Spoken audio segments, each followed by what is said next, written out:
Hello, everyone. I see that we have those of you waiting, joining us now today. Good morning and good afternoon, depending on if you're joining us from Asia or from Europe for this session on science impacting diplomacy as part of the Asia-Europe training on science and technology diplomacy.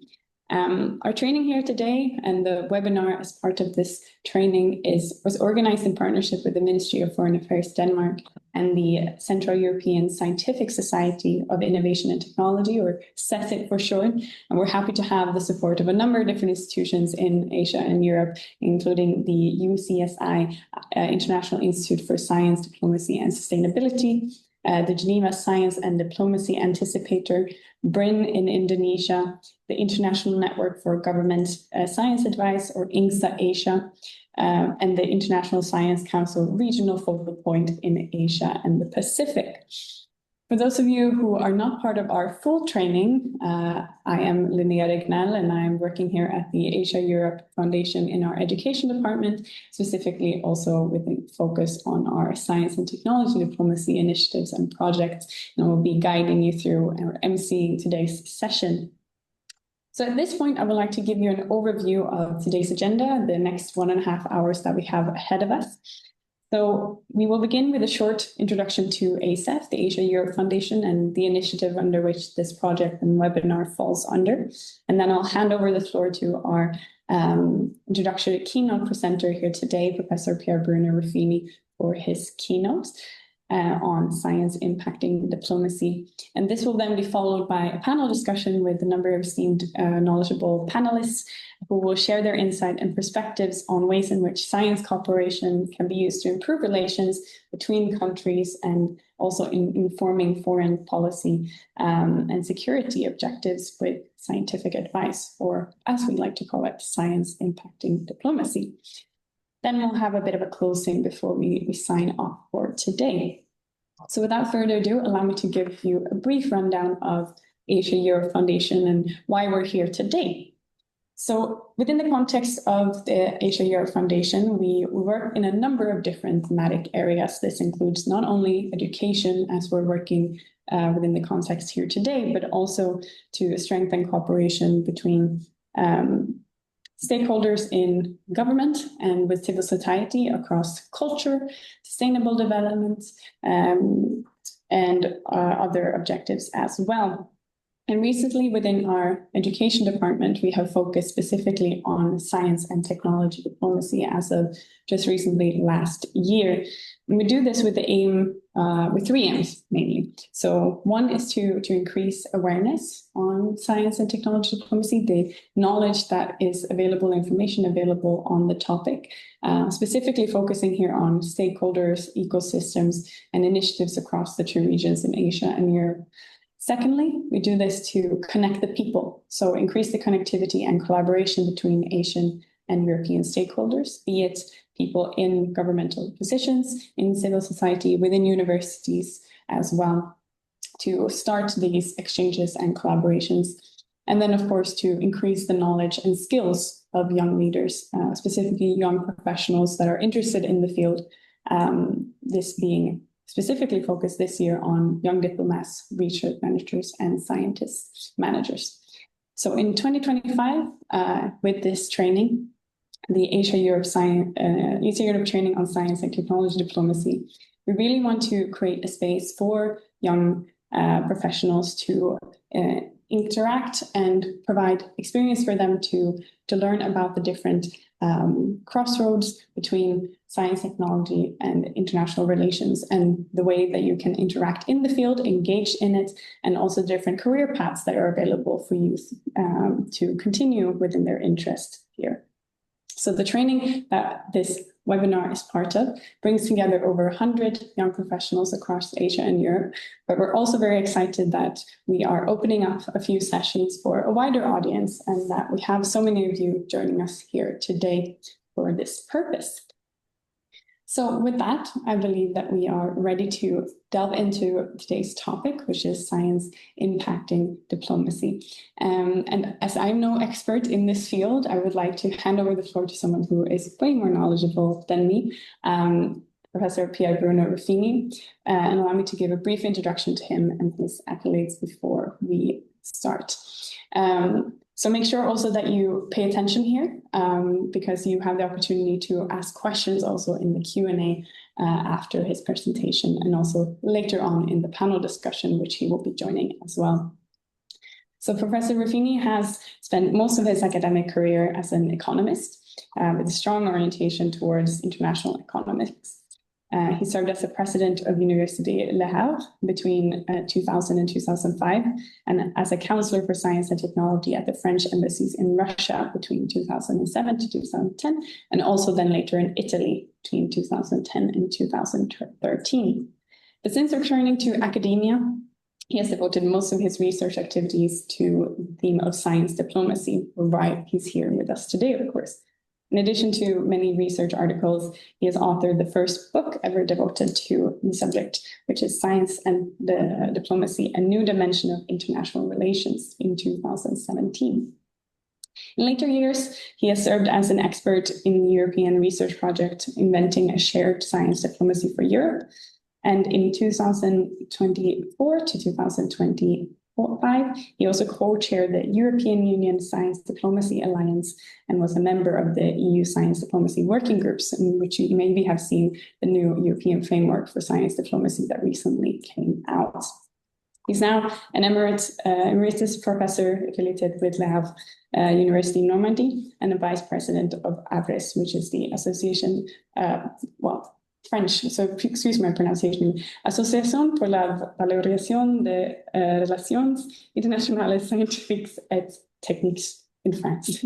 I think I've added a bit more of a Spanish twang, as that's my preferred language here. But without further ado, I would like to give over the floor to Professor Ruffini for his keynote presentation. Please, the floor is yours. Thank you very much. Thank you very much, Linnea. Thank you, Reika, for your kind introduction and kind invitation. I'm quite happy to be with you. I had a look at the profile of the audience, and I'm amazed at the great selection of young leaders, researchers, scientists, diplomats, research managers. So I'm very happy to be with you and share views and ideas on science diplomacy. So I have a slideshow, which I will try to start. Okay, is it fine? Can you see it? Yes? It's visible, thank you. Okay, so my task this morning is to introduce the fundamentals of science diplomacy and to give a specific look to science impacting diplomacy. So to start with, I would like to stress first that when we talk about science diplomacy, we are talking about relations between two fields, two worlds, I would say, which are quite different. We have on one side the scientific community, the research community, which has its specific values of universality of science, rationality, etc. When we talk about science in this context, we should not forget, of course, social sciences, humanities, and we should not forget as well that when we talk about science, we have to include science and technology, which cannot be separated in a way. So let's be clear on that. When I talk here of science, about science diplomacy, we have to understand science and technology diplomacy. And then the other world is the world of diplomacy, which is very different, of course, because diplomats are civil servants, national civil servants.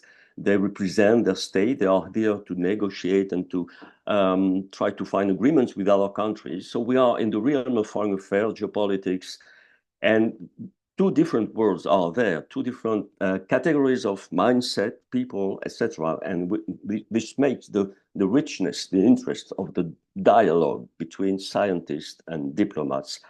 I have to stress also that we are talking about practices. Science diplomacy at the beginning is a practical field of a social activity, practices, which lie at the intersection of those two fields of science and diplomacy.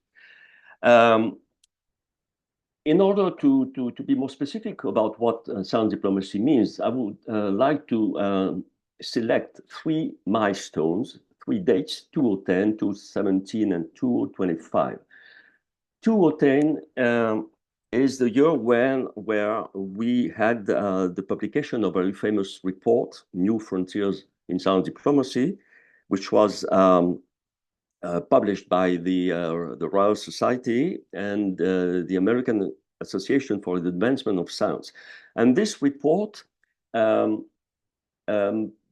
made a focus on the interactions between the sphere of science and the sphere of diplomacy by distinguishing three categories of relations: science in diplomacy, which deals with the scientific expertise in diplomatic negotiations, how science and scientific knowledge can be an input for discussing global issues in international arenas.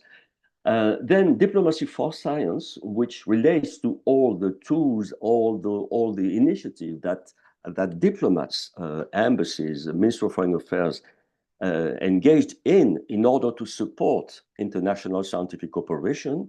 And third, science for diplomacy in situations where scientific cooperation may have a diplomatic value, may have a kind of diplomatic interest.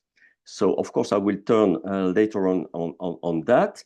And let's move to the second milestone, 2017. In 2017, four very distinguished practitioners of science diplomacy proposed an alternative taxonomy. And the focus was different. Their point was to say, well, in order to understand science diplomacy, we have to look at interests. What are the interests involved in science diplomacy? And they distinguished three categories of interests and selected and identified actions designed to directly advance a country's national interest and national needs.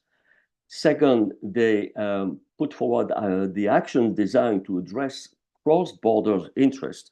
For instance, imagine that neighboring countries have to manage a river or have to manage mineral resource, a basin of mineral resources that overlaps in those different countries. They have to agree and try to find agreements by negotiation, of course, to meet their cross-border interest. And third, actions primarily designed to address, I can't see my slide there, to meet global needs and challenges, which is very close to the science in diplomacy from the previous taxonomy.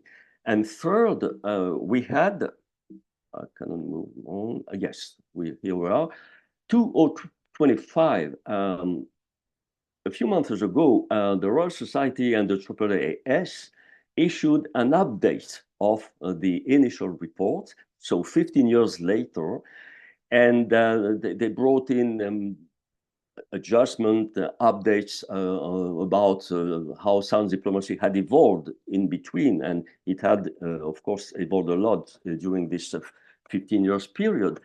And they simplified in a way their initial ideas of looking at interactions between the sphere of science and the sphere of diplomacy by saying, well, we may distinguish two broad categories: science impacting diplomacy and diplomacy impacting science. And you understand that today we are going to address science impacting diplomacy. And I know that in another session, you will have to discuss diplomacy impacting science. I would like to make several, be more specific on several aspects of science diplomacy. Science diplomacy, is it new? Yes and no. Yes, because the vocabulary is new. Yes, because we started in this 21st century to have a systematic use of science diplomacy, not only as a vocabulary, but as a set of practices. We have more and more countries that design their own science diplomacy strategy. So in that sense, it is new.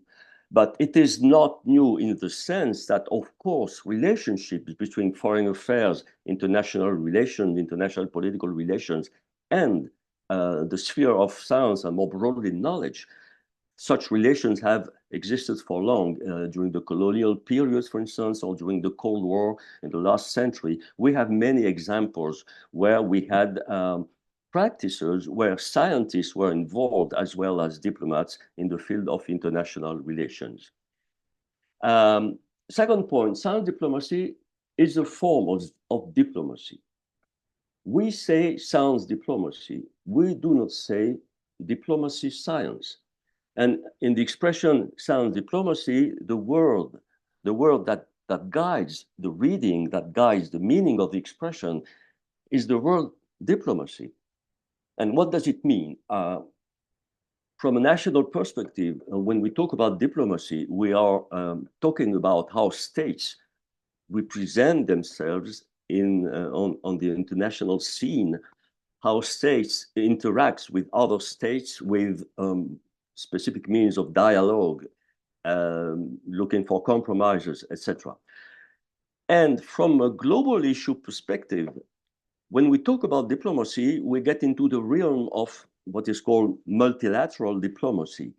And talking about diplomacy at the global level means that we are going into topics which relate to the governance of the international system. So we have those two levels, and the important thing is that science diplomacy is a kind of diplomacy.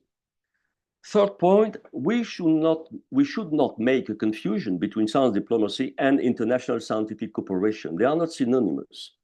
You may have international scientific cooperation between two research institutes of different countries, two universities of different countries, for instance, without any specific diplomatic aspect in that. So international scientific cooperation may exist without the sphere of science diplomacy. And on the other hand, if you look, for instance, at practices such as the attraction of scientific talents, many countries are chasing scientific talents in the world, are trying to attract brilliant scientists to their country. And of course, this is an aspect of diplomacy. Why? Because they use their embassy to select and to identify those scientists they would like to attract. And of course, we're talking about scientific activity. So we are really at the intersection of science and diplomacy, but there is no cooperation in that example. So we may have science diplomacy, which is not scientific cooperation. And last but not least, there's something specific in science diplomacy, which you cannot find, for instance, in neighboring fields such as cultural diplomacy or economic diplomacy. In cultural diplomacy or economic diplomacy, we are talking about initiatives which are very much rooted to the country, to the civilization, to nationalities, to national things. But when we talk about science diplomacy, then we have science, thanks to its universal values, that brings a very specific flavor. It's different in a way. So there is a uniqueness in science diplomacy, I think, that you would not find in any other kind of diplomacy. So it leads me to the next point. Is science diplomacy a tool for improving the world order? This is one of the messages conveyed by the narrative on science diplomacy, what we can think good, what science diplomacy can bring in the world. It could be a tool, or some would say it should be a tool for improving the world order. And this vision is generated by what I just mentioned previously, which is the uniqueness of science diplomacy due to the specific values of science. But at the same time, we have a kind of duality. On one side, there is the cooperative, collaborative aspect of science diplomacy. Countries must agree, they must cooperate. They have to find solutions to common problems. But on the other side, they have to promote their national interest, and they have to try to draw the best of scientific capabilities, scientific resources in order to enhance their national interest, to enhance their national objectives. So we have at the same time in science diplomacy collaborative aspects and competitive aspects, and you cannot separate them. They are like the two sides of the same coin. And this is very important to understand, which leads me to maybe to contrast between two different ways of getting into the topics of science diplomacy. We can enter the topics of the discussion on science diplomacy from the statist perspective or from the globalist perspective. The statist perspective from the nation states level, well, the point is to protect and to enhance the national interest. But if you enter into the topics of science diplomacy from a globalist vision, then the point is very different. It is the need to solve global problems. And what are the global problems? The global problems relate to those global threats to humanity or to the planet, which have a science and technology intensive aspect. Think about climate change or climate warming. Think about the loss of biodiversity. Think about pandemics. Think about the acidification of oceans and many other problems, which are global issues which need that the international community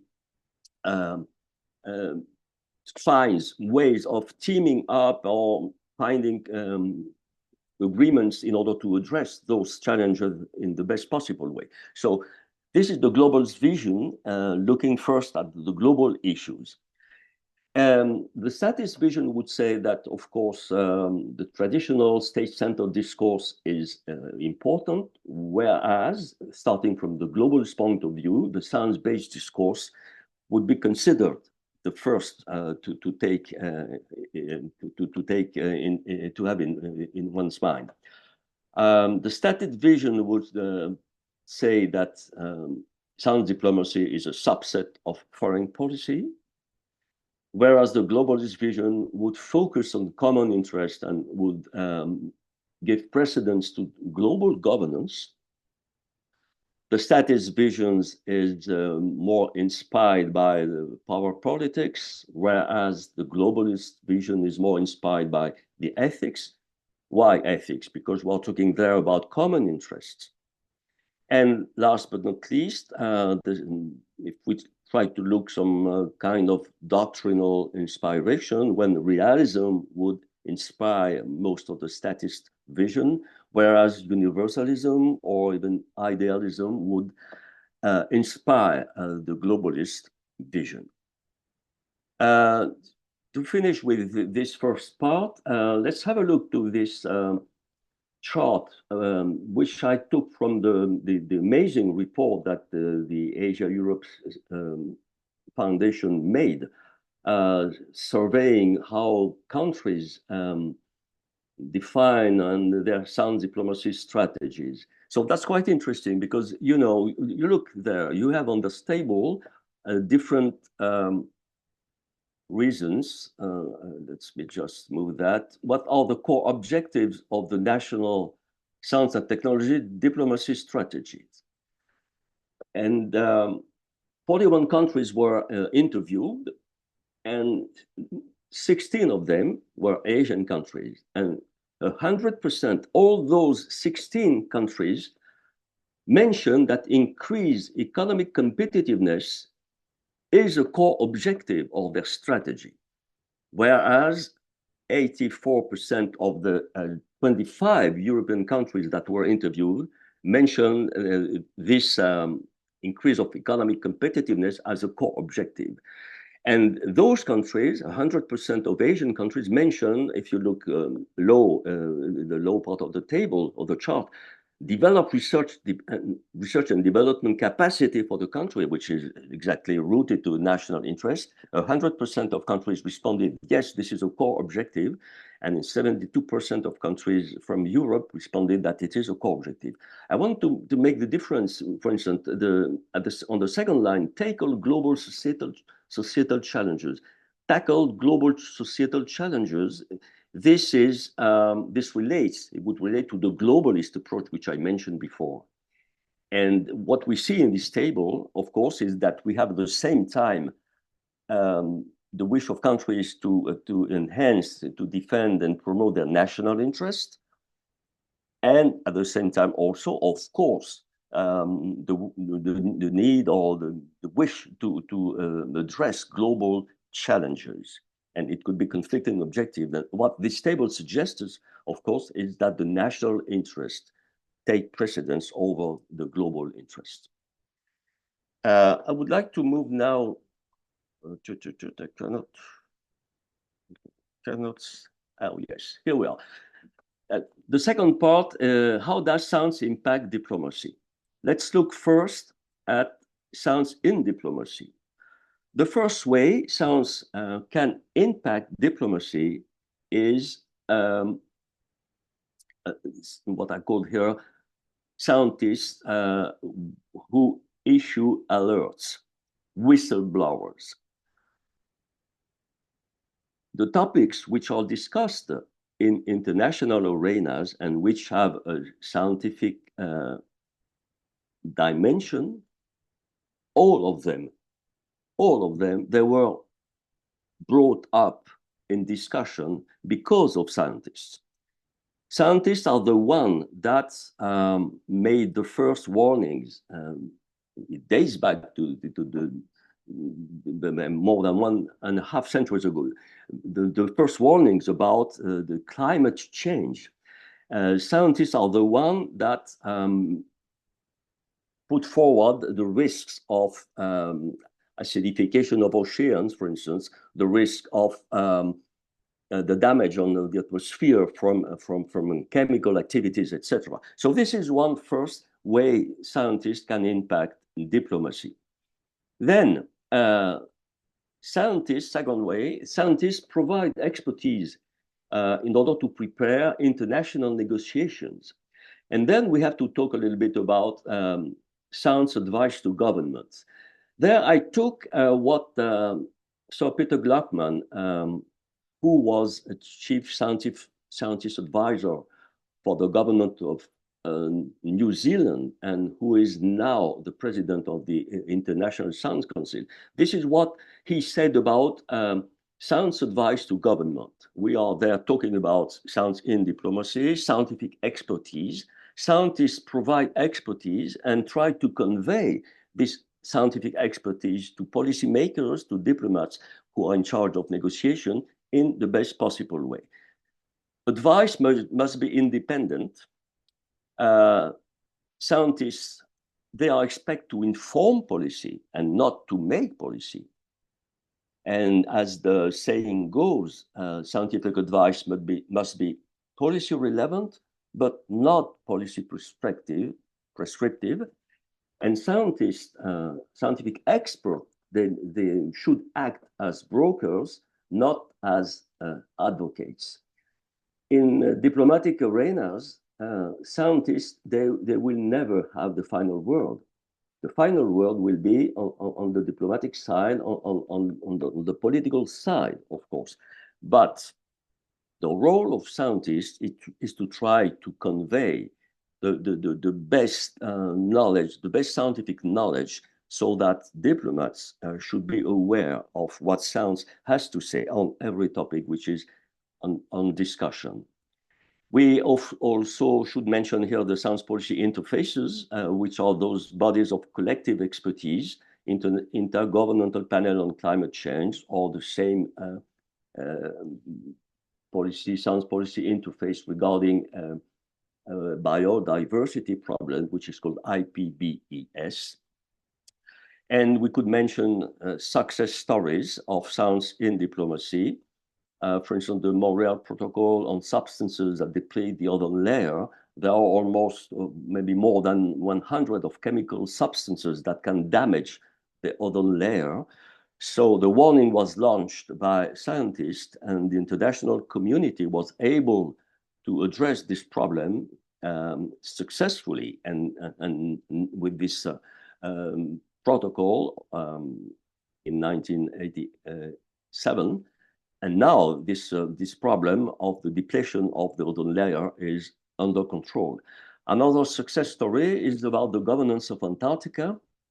The governance of, you have this chart here with dozens of places where scientific research is made in the Antarctica. We had the Antarctic Treaty, and then the Antarctic Environmental Protocol, and we can say that the governance of the Antarctica is very much driven in respect of scientific interest. Look, for instance, at this, the protocol of 1991 made Antarctica a nature reserve devoted to peace and science. It is forbidden in the Antarctica to have any economic activity. It is forbidden to have any military activity. It is forbidden to use this place for instance, putting some nuclear refuse, etc. So Antarctica is a continent which is governed, which is science-driven, which is governed, which is managed following the interest of science. And this resulted from negotiation between diplomats and scientists, and this can be considered the success of science in diplomacy. But at the same time, if we look at other kind of global challenges, probably we have unequal results. So I took a quote from Peter Gluckman, which I already mentioned the name, woman really mentioned the name. He said, well, we need to be honest. Progress on the sustainable development goals have been disappointing. He pointed to the gap between words and action. And what is important, there I put also a quote from the executive director of the Pugwash conferences. I will talk a little bit in a minute about the Pugwash conferences. Scientists can show that the technical solutions are possible if the political will is present. This is very important. When making decisions at the international level regarding global challenges, science is only one part of the equation, only one aspect of the equation.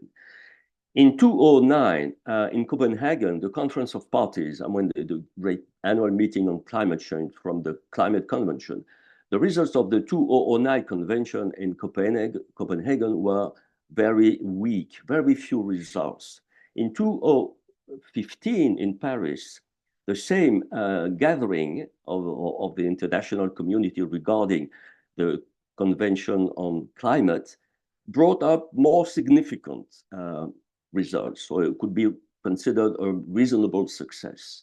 Did it mean that in 2009 the scientific expertise was not good and it turned out to be better 6 years later? Probably not. What happened is in 2009, the international community was not ready to make efforts or to find agreements, and was more in that kind of mindset 6 years later. So in the end, as I already mentioned, politicians, diplomats, politicians, and policymakers would decide, not scientists. And it means that the political will is, in the end, the most important thing to address the topic of the effectiveness of science in diplomacy. The other aspect of science impacting diplomacy is science for diplomacy. This is maybe the most fascinating aspect of discussion about science diplomacy. The question is, can international scientific cooperation have a diplomatic value? When scientists cooperate across borders, of course, they pursue some scientific objectives. First reason, of course. But it could be in some situation that they also could bring non-scientific benefits. What kind of non-scientific benefits? Well, this is what I call here the promise of science diplomacy. International scientific cooperation can help bridge political divides, can help mitigate international political tension, which is science for peace aspect of science diplomacy. And let's have a look to this. Is it possible that when they cooperate across border, scientists could bring more than scientific benefits? Let me take one example. Sesame. What is Sesame? A research infrastructure in the Middle East dedicated to physics experimentations.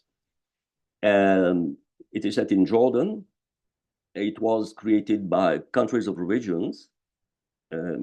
Jordan, of course, Egypt, Syria, Turkey, Iran, the Palestinian Authority, and Israel.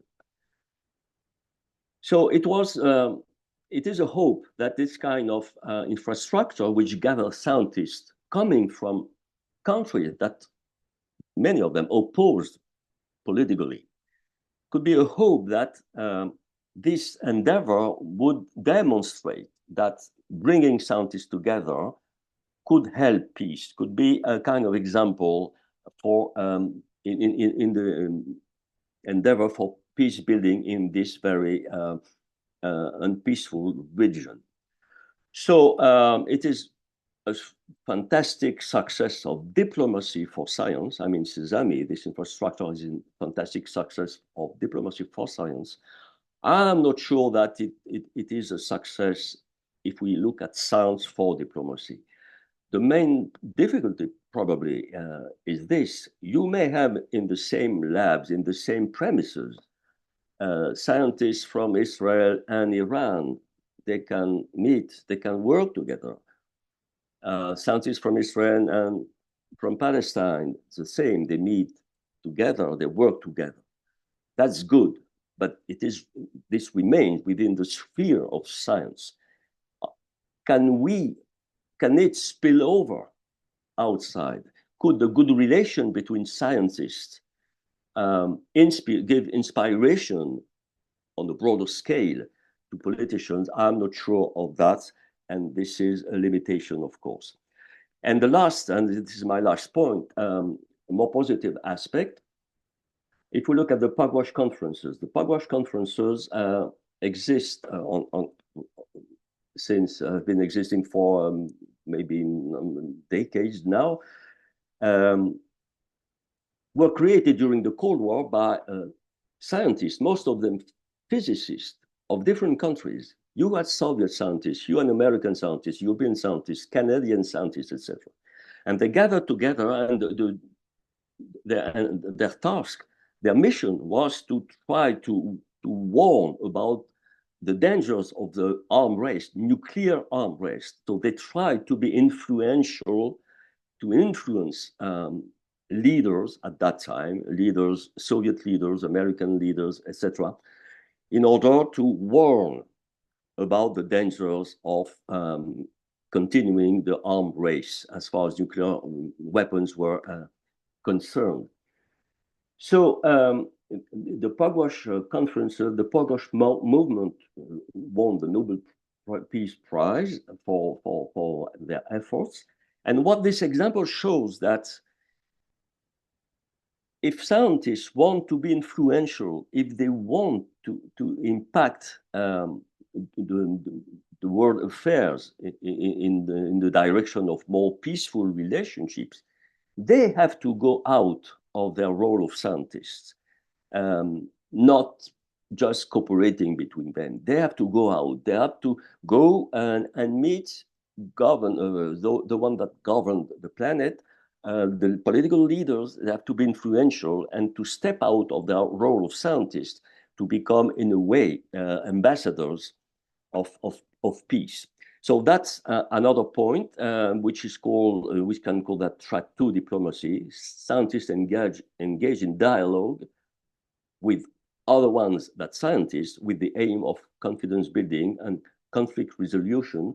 The Pugwash movement gives a positive example of this endeavor. Merci beaucoup. Thank you very much, Professor Ruffini, for that introduction and for helping to set the scene of today's topic of science impact and diplomacy, not only providing a bit of the historical perspective on the topic, but also the different aspects of, as you mentioned, both the cooperation aspect and also the competition aspect. We'll be able to continue to develop on these topics as we continue into our panel discussion today. My apologies. Let's see here. And we'll have a number of esteemed panelists joining us today, and we'll have one of our own, Ms. Rekha Tosha, who will be moderating the session, who is our department director here in the education department, and who will be helping take the questions also. So if you had already any questions to our panelist, to Professor Ruffini that you were thinking of during his keynote, then you can be sure to put them in the Q&A function, and Rekha will help address these to the professor and our other panelists as well. So without further ado, I would like to hand over the floor to Ms. Rekha Tosha now to take over and also to introduce the other panelists that we have joining us here today. Thank you so much, Linnea. So very good morning to all of you in Europe. Very good afternoon in Asia. Good to see you, colleagues, in this webinar. And thank you so much for Professor Pierre Bruno for delivering this wonderful introduction to the key concepts and definitions of how science can impact diplomacy. It's also very interesting to learn about its dual nature and the statist and globalist approach, which are all ideas that we wish to further discuss with our esteemed panelists in the next part of this webinar. We have three of them joining Professor Pierre Bruno for the panel to discuss these questions, to reflect on the presentation, and also to share their own experience and own expertise on this topic. We will also want to make this part very interactive. So like Linnea, I also encourage you to put your questions in the Q&A function. I'm very happy to see that more than 100 of young professionals are with us on this call. So I would like to encourage you to make use of this opportunity and don't be shy to take advantage and ask questions to our panelists. So before we get the conversation going, let me introduce our esteemed panelists. So first, we have with us Professor Ananta Durayap, who is the inaugural director of the UNESCO Mahatma Gandhi Institute of Education and Peace in Delhi, in India. This was UNESCO's first Category 1 institute in the Asia-Pacific region, which he helped funding in 2012. He's a fellow of the World Academy of Sciences, as well as a fellow of the World Academy of Arts and Sciences. And he was the co-chair of the Biodiversity Synthesis Group, the one that Kofi Annan commissioned the Millennium Ecosystem Assessment with. And he's also the founding director of the Inclusive Wealth Report released at the Rio +20 Summit in 2012. Currently, he's a professor with UCSI University in Malaysia. Next on the panel, we will have with us Dr. Fang Xu, who has long been committed to theoretical and methodological research evaluation and emphasizes the combination of theory and practice to promote positive impact at the policy level. She has published over 50 academic papers in prestigious journals on how to do this science evaluation, and she was also a core part of the recent research evaluation reform launched in China in 2018 and provided policy support to this reform in China. So we look forward to hear her experiences. She currently is a professor at the Institute of Science and Development at the Chinese Academy of Sciences. And also on this panel, pleasure to greet Dr. Monica Scarlat. She's a specialist in international relations and a faculty member at the Institute of Political Science and Administration, as well as the Center for Artificial Intelligence and Computer Modeling at Marie Curie Slobodska University in Lublin, Poland. She also serves as a delegate to the Council of the Polish Polar Consortium, a member of the Presidium of the Polar Research Committee of the Polish Academy of Sciences, and the chair of the Social and Human Working Group with the International Arctic Science Committee. So she will also bring a lot of experience with her on the globalist approach, I believe. Okay, so thank you so much for joining us, dear panelists. So let me invite you in this order of introductions to give first quick reflection on the keynote presentation by Professor Pia Bruno. Is there anything you would like to highlight, add on from your experience? And I will invite you to do that, please. So let us start with Professor Ananta first.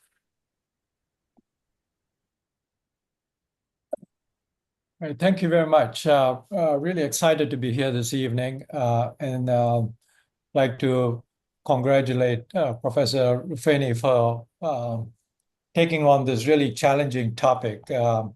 I've always worked on the science policy nexus, and maybe I'm very new to the world of science and diplomacy. It always intrigued me, especially now after retirement, coming back to Malaysia and working with a lot of old colleagues who are now really into the science diplomacy of this whole nexus on science and diplomacy. And I was kind of interested when Professor Rufini put up this interesting slide between the statistician approach and the globalist approach as an approach to science diplomacy. My question would be, is the statistician approach even makes sense for a science diplomacy because of the variables that you put forward? It seems like science has no place for that. It's all national centered. And I will kind of really push on the underlying assumption in fact, one of your first slides, and this is an area of work that I've been really pushing over the last 10 years or so, especially after joining UNESCO, is the assumption of rationality. And as we humans, can we be rational? We might believe that we are rational, but people like Daniel Kahneman and especially Dan Ariely, in his book on Predictably Irrational, seems that the whole notion of assuming rationality, and I think it's a very important assumption for the science diplomacy nexus to work, might be a little bit over optimistic. And so the whole world of emotions comes into play. And we are walking balls of emotions. And as a trained economist, after spending nearly 20 years developing rational models, suddenly woke up one morning and said, oh my God, these don't work in the real world. And then started looking at, and especially with Kahneman's work on thinking fast, thinking slow, and then more recently, Sapolsky's book on Behave, and his more disturbing book recently on Determine, which says we have no free will, tends to really start putting into context on this in this whole notion of science and diplomacy.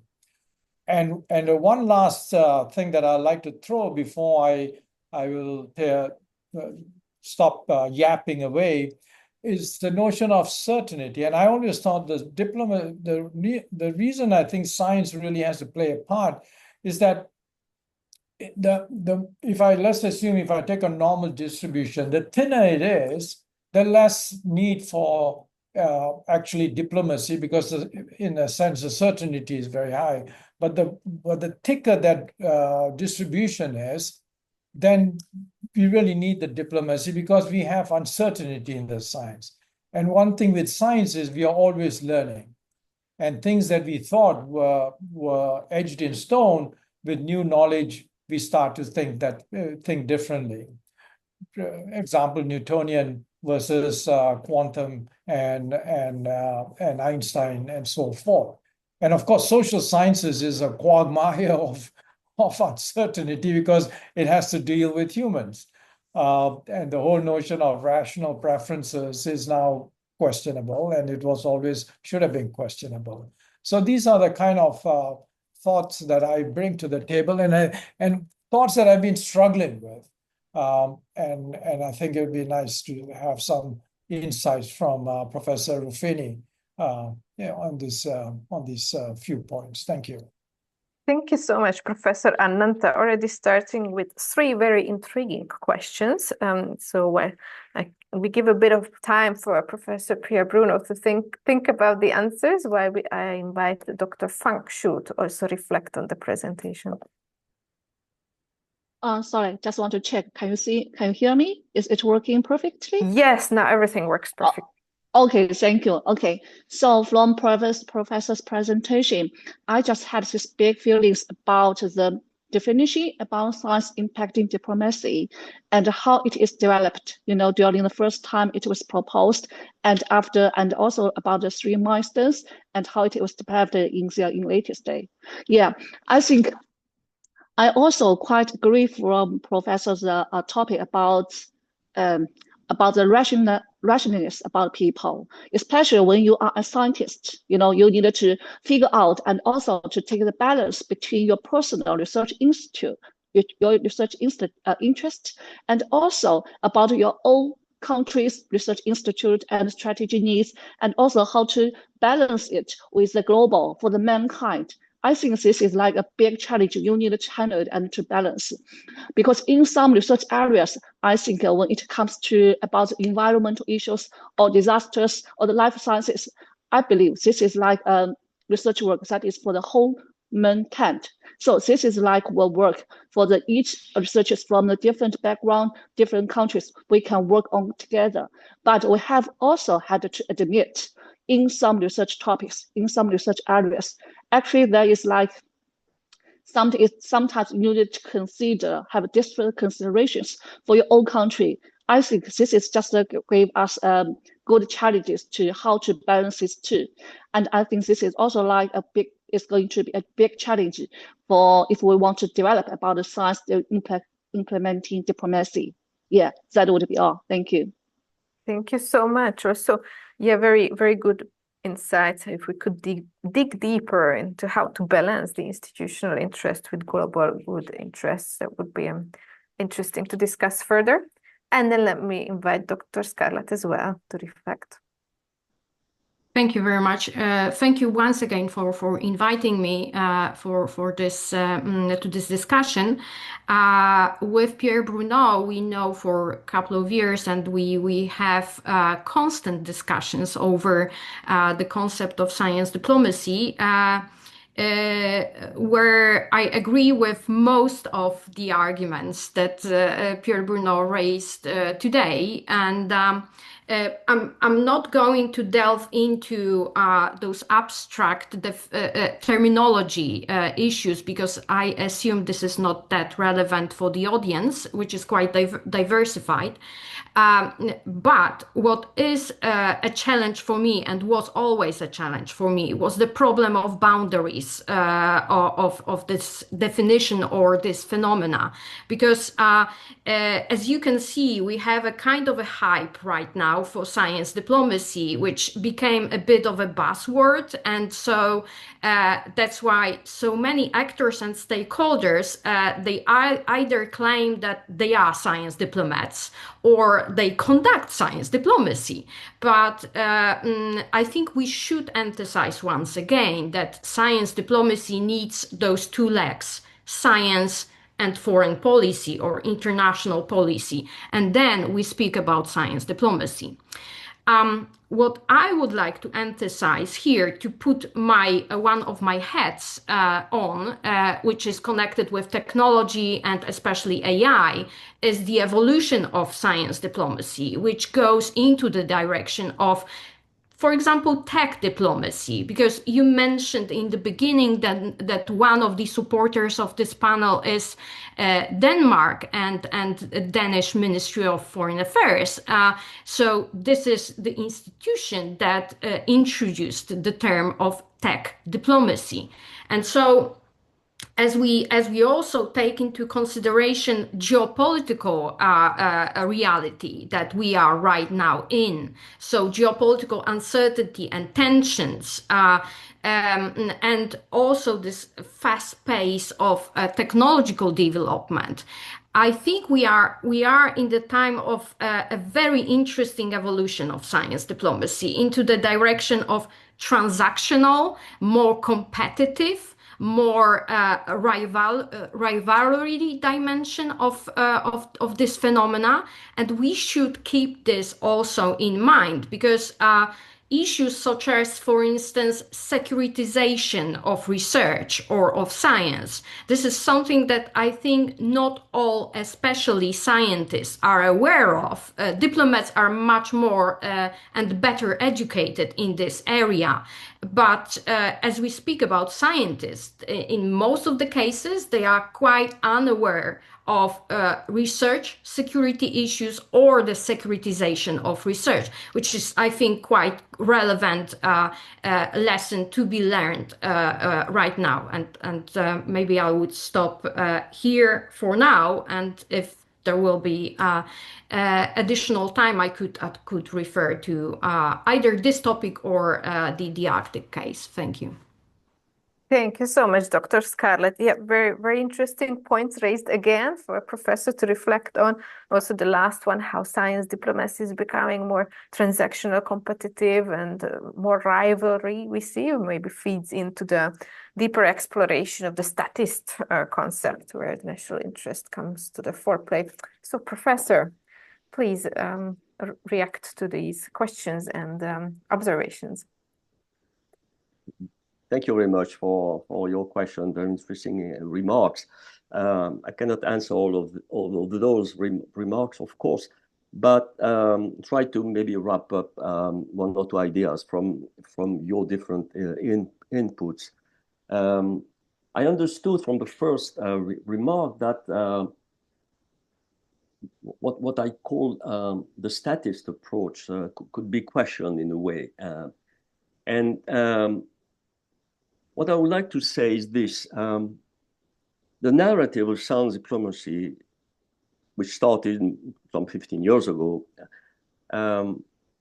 was maybe still, but less today than before, was very positive, very transformative.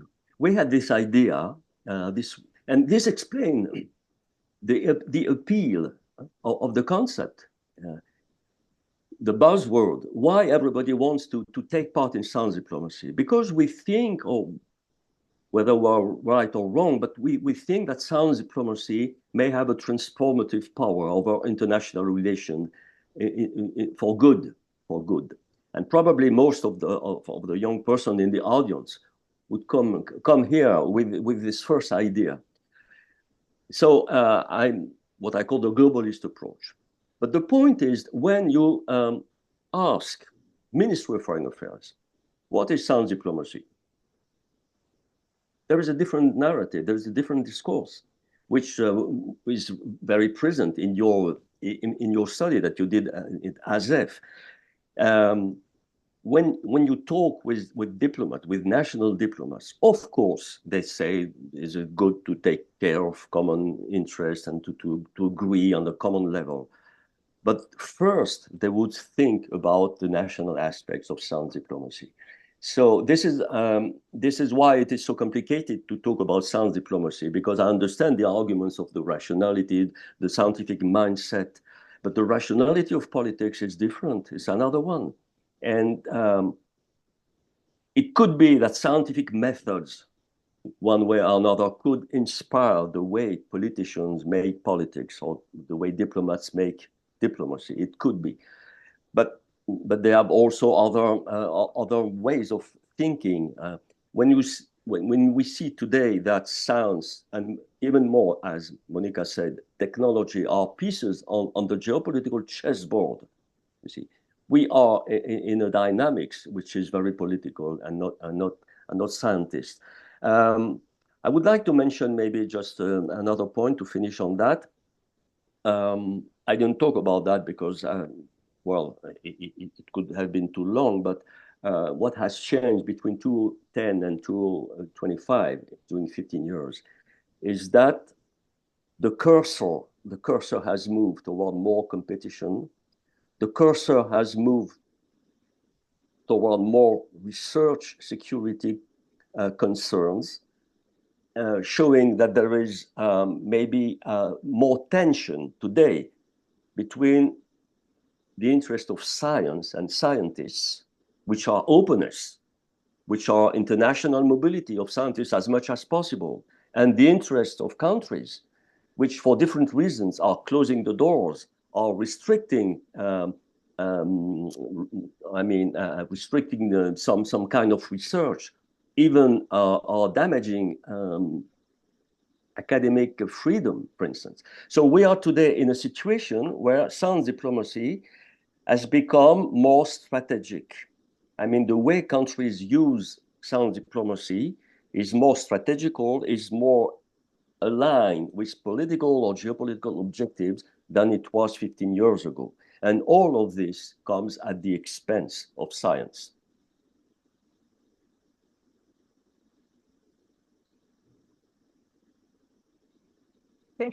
Thank you so much, Professor. You stop here now with the reflection? Well, I already talk a lot. I want to listen to the other persons and the audience as well. Okay, amazing. Okay, thank you so much for this reflection. I think a lot of food for thought for all of us to think about, not only on the panel, but also among our participants, because we have a very good audience from the ministries and the diplomatic side, and also from the research community who probably recognize these perspectives also in their everyday work. So let me turn to another round of questions. If I may ask each of the panelists just to share with us another example on how science can impact diplomacy from their own experience, just very shortly in 3 minutes or so, and then we can turn to the questions that I already see coming through in the chat. So let me start with Professor Ananta. If you could share some experience how science can impact diplomacy from your Millennium Development Goals assessment exercise, but also the setting up the UNESCO Mahatma Gandhi Institute was a big one. And also, if you wish to further reflect on the question of rationality and certainty that you raised before, I thought that was very interesting. Well, I just wanted to react to the last comment by Professor Ruffini, as well as Monica as well. If I might use your first name, let's be informal, as well as Pierre. Now, what I thought with the latest publication by I forget the name now, the president of ISC, Sir Gluckman. Gluckman and Turek. Yeah. What I thought was that and this is a process that's been going on now over the last few years, is what I call the commodification of science. And in many ways, the fact that we are putting a transactional model, I kind of am really concerned that we are commodifying science. And I think we need to sort of sit and have a discussion on that, especially if you consider science as a public good, or I consider it as a social good, then the whole notion of commodification has to be questioned. But so that's something that has. Now, in terms of what I thought in response to Rekha's question, the challenge we've been talking of science as a homogeneous group. I'm not going to talk about science as a process, but more in terms of the disciplines. And we look at it as a homogeneous group that really, when it comes to actual transdisciplinary or multidisciplinary collaborations, there's a lot of friction. I remember when we did the Millennium Ecosystem Assessment, one of the first, well, wasn't the first time, but I think it was one of the first attempts to bring in a relatively good cohort of social scientists, not just economists, but other social scientists. Although many social scientists don't consider economists as part of the social sciences anymore, but that's another discussion we can have over a bottle of wine. But trying to get them to talk to each other is extremely difficult because the languages that they use, the techniques that they use are very different. And I think one of the first things when we want to talk about the science diplomacy is to look at science from a very integrated, because if you're looking at global problems, you can't have a solution through just one particular discipline. You need to have many of the disciplines sitting together at the table. And one of the most important thing is the art of listening. And I want to talk about when you talk about science and diplomacy, it's about the art of listening and not just waiting for the other side to finish and then you put your own perspective. It's really to listen and to really look at it from their perspective. Extremely difficult. In fact, there are training techniques that you have to take on to do this. I remember in the Millennium Ecosystem Assessment, if I'm not mistaken, it was in the Frankfurt meeting, where about 50 economists just walked out of the room saying, this is a waste of time because they're not understanding the whole concept of economics in this whole nexus on biodiversity, ecosystem services, and human well-being. And then it took a lot of time to get them back. But the beautiful thing is, after 5 years, we created some great networks of ecologists, economists, anthropologists who produced some of the most path-breaking work, which led down to the establishment of IPBES. So it is high transaction cost, but it's worth the cost, but it takes time. So that's one of the things that I wanted to bring in. And it's even worse because in the environment area, we have already been having this.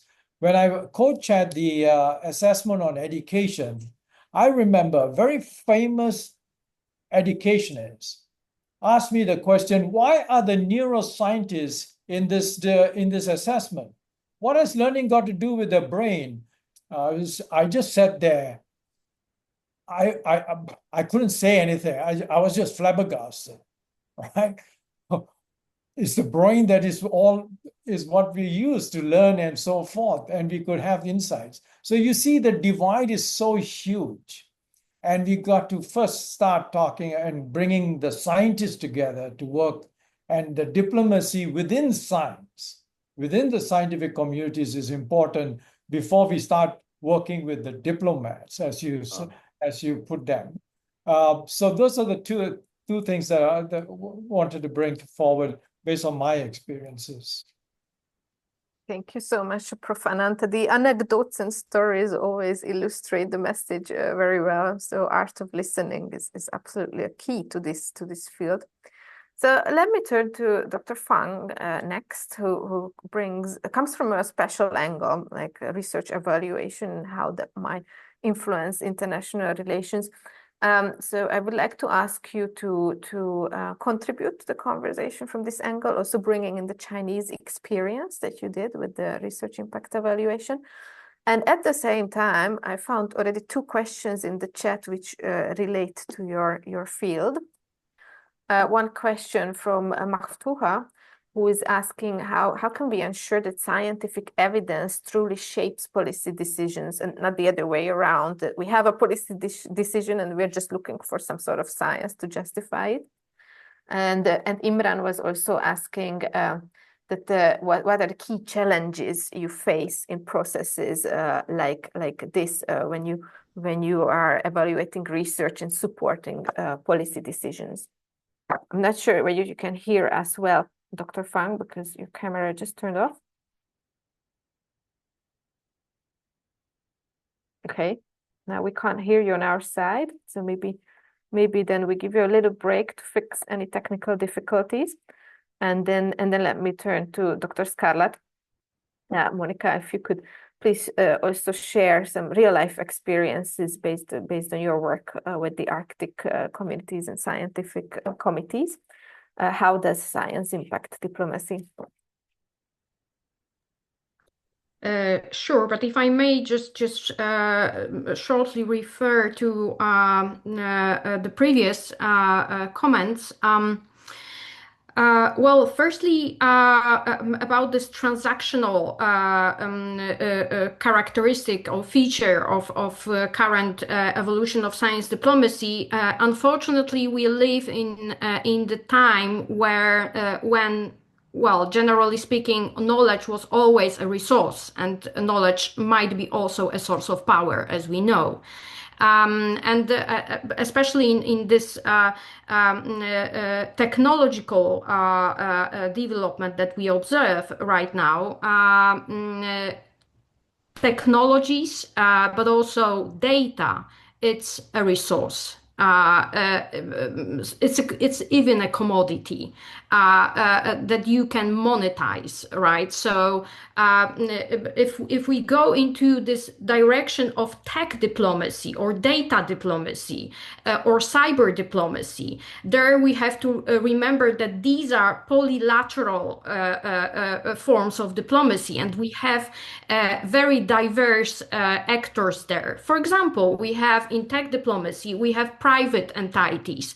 And please imagine that, for example, AI models developers, they do not represent national interests, or they are unaware of those national interests. They just represent an interest of the company that they work for, but they still are a part of tech diplomacy. So this widening spectrum of actors and stakeholders has to be taken into account. And just referring to what Pierre Bourneau mentioned about the openness of science. We are right now in a time, also in the EU, of a shift from the rule open as possible to the rule open as possible and close as necessary.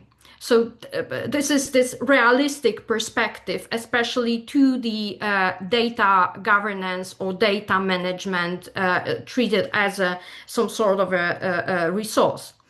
As we speak about the Arctic, we all know that for quite a long time, Arctic was treated, and we mentioned in the discourse about this exceptionalism of the Arctic.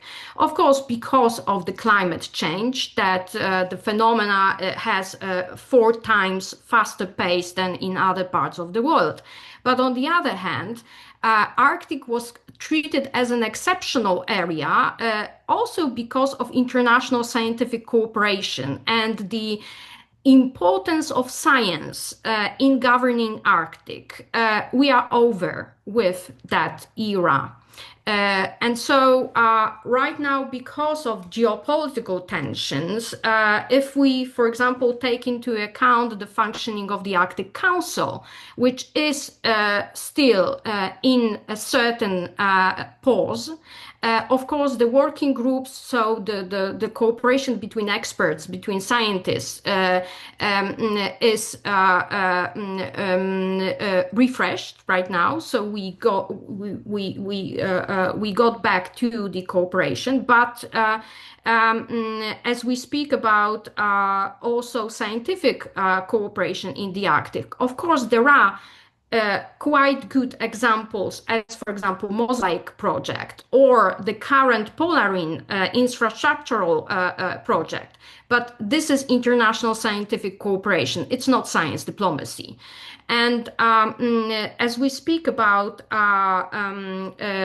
cooperation, which is in line with the definition of science diplomacy, national interests prevail, at least currently. Geopolitical perspective prevail still, at least currently. The example is, for instance, the new regulations of Norwegian government concerning conducting research in Svalbard, so which limits quite heavily scientific activity in the archipelago. So but of course, from maybe to conclude with something a bit more optimistic, we are preparing for the International Polar Year, 5th International Polar Year, and the discussion is ongoing even in the time of geopolitical tensions and geopolitical problems. So the scientific community is still collaborating in the region. Thank you so much for sharing these insights, Dr. Scarlett. I think you already also partially answered one of the questions in the chat from Elaine, who was asking that how can we balance the interest of science over diplomacy and politics? And this is for a good example, collaboration on the Arctic and the scientist communities prevailing over geopolitical tensions. And I see Dr. Fang is back with us. Can you hear us well? Yes, I can. Can you hear me? Yes, okay, perfect. Then Perfect. it's time for your All right. contribution. So let me just repeat the question because I'm not sure you heard it before correctly. So we would like to hear from you how science evaluation can also serve international collaboration, not just scientific excellence, but are there ways which it can promote science diplomacy across countries? And also, if you could share the Chinese experience and what are the key biggest challenges in such a process? Yes. Okay. So when it comes to the research evaluation, research assessment, I just want to say, first of all, this is just like a big, quite hot topic, like a global hot topic. So this is just to bring each scientist a common interest. So we can just chat on this one. Okay. It doesn't matter which background, which research priority, and whether it is a university or research institute you are coming from. We share the same common to work on this problem. And also right now, as far as I know, because I joined these several European initiatives on the research evaluation reform.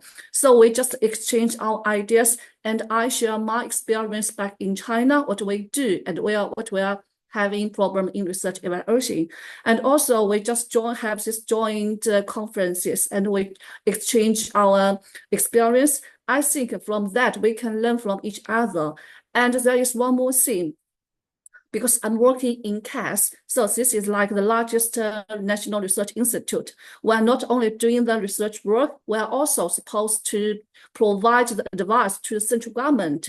So recently, when I learned from what's happening international wide on the research assessment, so we write this paper and send it to the central government, and we will just notice that some of the information actually has been already cited by the central government. It appears that they're just also pay attention to what's happening globally, and they're happy and they're eager to learn from what's advanced knowledge and then to trying to sort out the problem on the research evaluations in China. So as I would say, this is like a real practice that what we do on the research assessment and what we are as a scientist, we can do our work and serve to the policy changing. Yes, that would be an example. Amazing. Thank you so much. That's really, really good news that the science advice works in proper ways. Let me take a question from the chat and turn back to Professor Ananta. So Sharon Lecoq from Belgium is asking that there was before we were mentioning in the discussions non-state sub-state actors being engaged in science diplomacy. So if you could reflect on it, who are these actors and is this still considered to be in the realm of diplomacy? Also Monica was talking about several other actors. So if we could expand a little bit on that. That question to me? Yes. Oh, okay. Well, I guess when you say non-state actors, if you talk about civil society, I guess you could include civil society.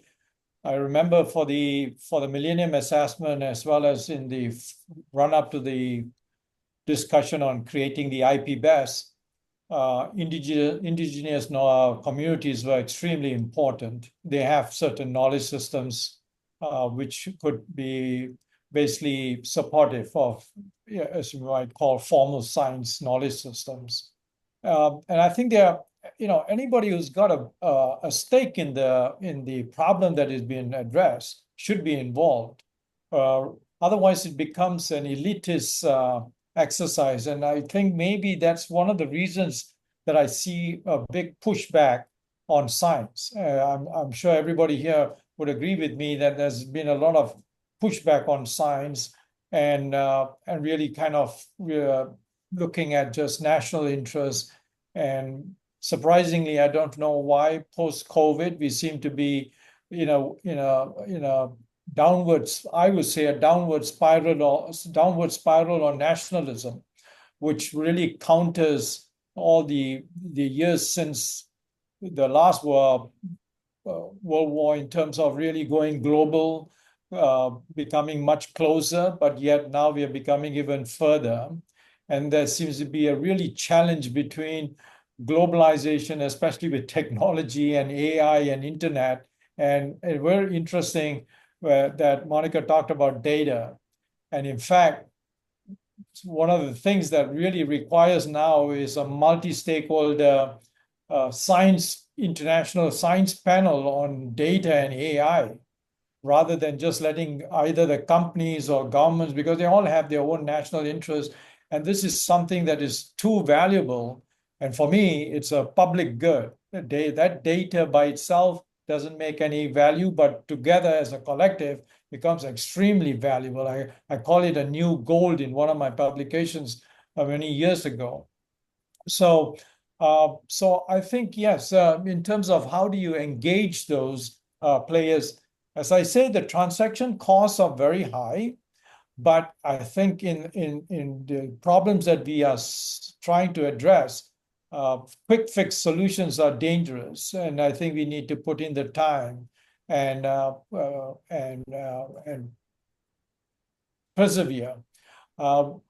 Just one experience I will leave before I stop yapping is that when I was at UNEP, when we had these intergovernmental meetings, we used to put aside a budget to bring in scientists.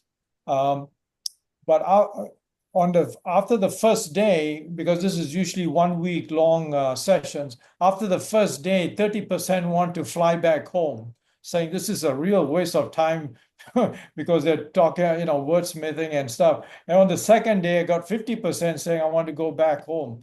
But they have to engage, as Pierre Bruno says, scientists have to now get off that pedestal and sort of say, get into the dirt, and they have to persevere and have that dialogue with the policymakers and other stakeholders. Very interesting. Thanks for sharing more insights on this topic.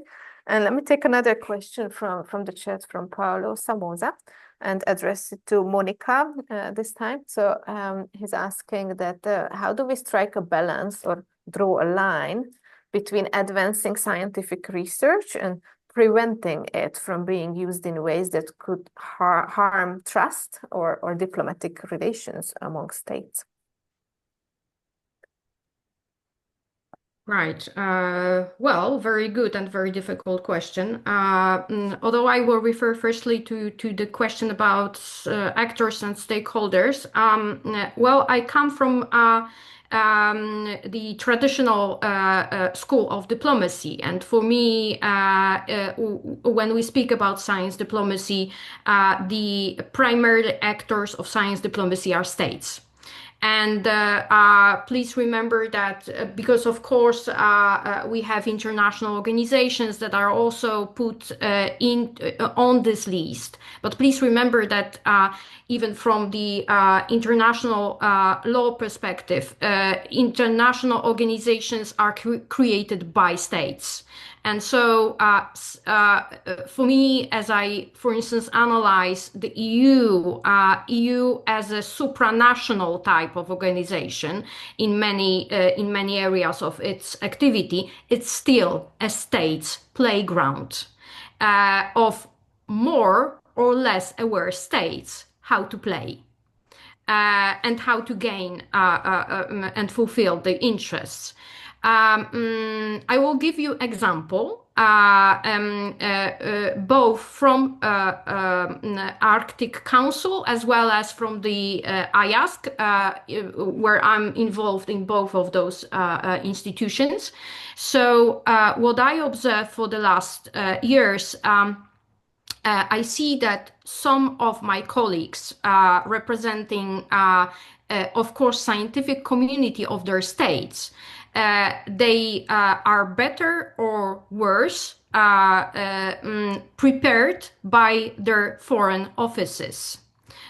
So they come with certain agenda, state agenda for the meetings. Whereas the other colleagues, they just represent themselves, or they think that they represent themselves. As just mentioned, I think that still, as far as science diplomacy is concerned, this is mainly the area of states' activity. As far as the other actors are concerned, for example, private actors, business actors, well, we have to take into account that, especially as we speak about new technologies, those actors, they will be part of the negotiations, or they must be part of the negotiations as an active participant, not a lobbyist, an active participant over the negotiation table. And well, the last question. Well, as said, it's quite difficult to answer because, those phenomena of scientization of decision-making processes versus politicization of science are studied for, I think, for years, even for ages. And as I analyze the literature, we do not have like one single effective tool, instrument, or answer how to balance and how to make science being still independent and politics well informed, because as Pierre Bruno mentioned in his presentation, scientists, they shouldn't go into the role of advocates, but sometimes it's quite hard to just to fill the boundary, or that you're crossing the limits, especially if scientists become more and more aware of policy mechanisms, and they go into this role of science diplomat. So yeah, I think I didn't answer the question, but it's really challenging. Sorry. It is. It's definitely something that we can leave as food for thought for everybody in this call to think about. These issues, the scientification of policy decisions and the politicization of science, and where is the balance and how to prevent both extreme directions. So as we are nearing the end of our time for this webinar, and thank you so much for sharing so much insight already with us and food for thought. So I would like to invite all the speakers to close this round with a reflection, one sentence or two.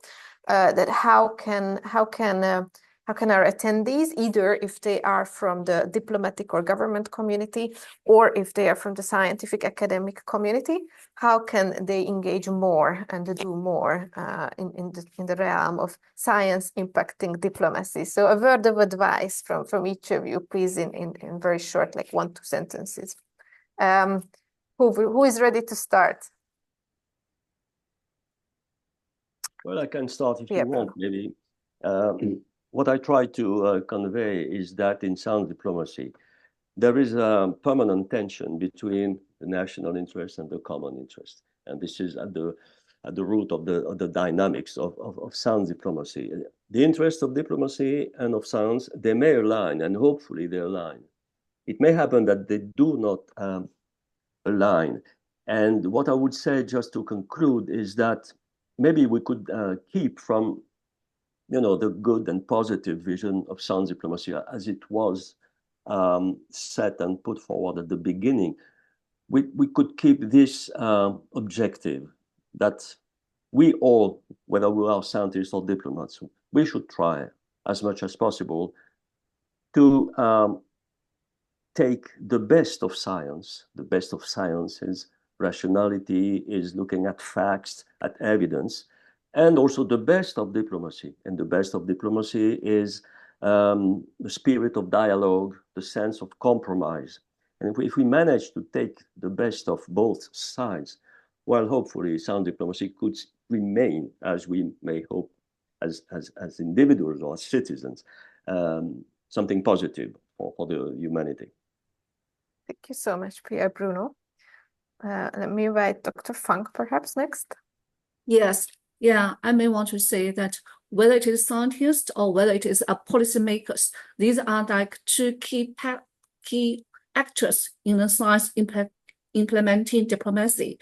I think for each part, it's just that we do our job in the right way. The science is to provide data to do research work, chase for the research for the science access, and for the policymakers is to set agenda and to build a platform, and also to be open and to understand each other, communicating. I think we do our job and we just work together. I think that is for the good for all of us. Yeah, that will be all. Thank you. Thank you so much. And the next, perhaps, Prof. Ananta, if you're ready. Thank you. So I would sort of say to develop a set of skills that are common across both the scientific community as well as the diplomatic community. And these skills start with the notion of because we are all humans at the end of the day, unless a new species comes along. Till then, so the whole notion of when you talk about rationality actually is all driven by emotions. So the first skill is about emotion regulation by both the scientists as well as the diplomats. The second skill is empathy. Empathy in a sense of learning how to, from their perspective, not from your own perspective. So which means listening and then putting yourself in their position. So the diplomat puts themselves in the scientist as well as the scientists putting themselves. And the third is compassion, which means taking the action. And at the end of the day, I really am an anti-nationalist. I don't believe in nation states. Think about me as a crazy utopian. I'm already in Star Trek mode for the last 30 years or so. But I would sort of say, look at it from the perspective that is just, as Carl Sagan says, is one small blue dot. This is what we call home, and we are fighting over silly things. We need to maintain the integrity of this planet. That's the final lesson that scientists as well as the diplomats need to take home after every meeting. Thank you so much. And the last word of advice from Dr. Scarlett.